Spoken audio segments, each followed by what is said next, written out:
올해로 20번째를 맞은 세계 최대 규모 안보회의인 아시아 안보회의가 지난 2일부터 사흘 동안 진행됐습니다. 우리나라는 이종석 국방부 장관이 참석해 한미일 국방장관 회담을 갖고 본회의에서 대북 정책에 대한 연설을 했습니다. 이태검 기자의 보도입니다. 지난 3일 싱가포르에서 이종석 국방부 장관이 미국 국방장관, 일본 방위대신과 함께 한미일 국방장관 회담을 개최했습니다. 3국 국방장관은 회담에서 북한 도발에 공동 대응하기 위해 미사일 경보 정보를 실시간으로 공유하는 체계를 올해 안에 만들기로 결정했습니다. 작년 11월 프놈펜 정상회담에서 윤석열 대통령과 바이든 미국 대통령, 기시다 일본 총리가 합의한 바에 따라 북한 미사일에 대한 각국의 탐지 평가 역량을 증진하기 위한 미사일 경보 정보 실시간 공유 메커니즘을 올해 안에 가동하기로 한 겁니다.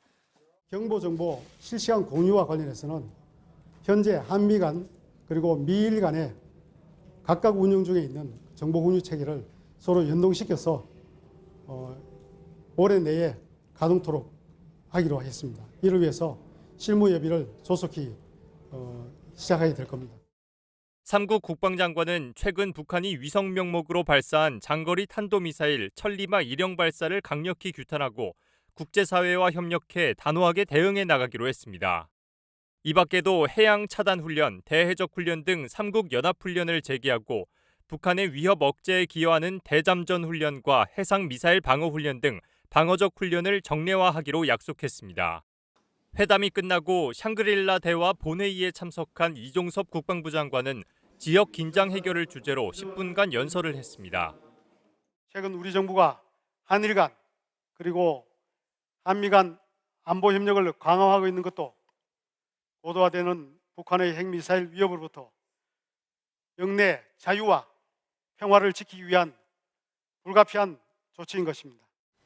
이어 이 장관은 김정은 정권이 식량난과 경제난으로 고통받고 있는 주민들의 삶은 외면하고 있다며 북한의 참혹한 인권 상황은 보편적 가치에 역행하고 인태 지역의 자유, 법치, 인권 등의 가치를 훼손하고 있다고 지적했습니다.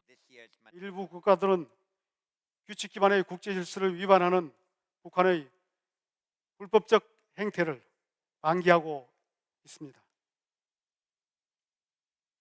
이로 인해 국제사회가 유엔 안보리를 통해 결의했던 대북 제재의 틈이 발생하고 있습니다.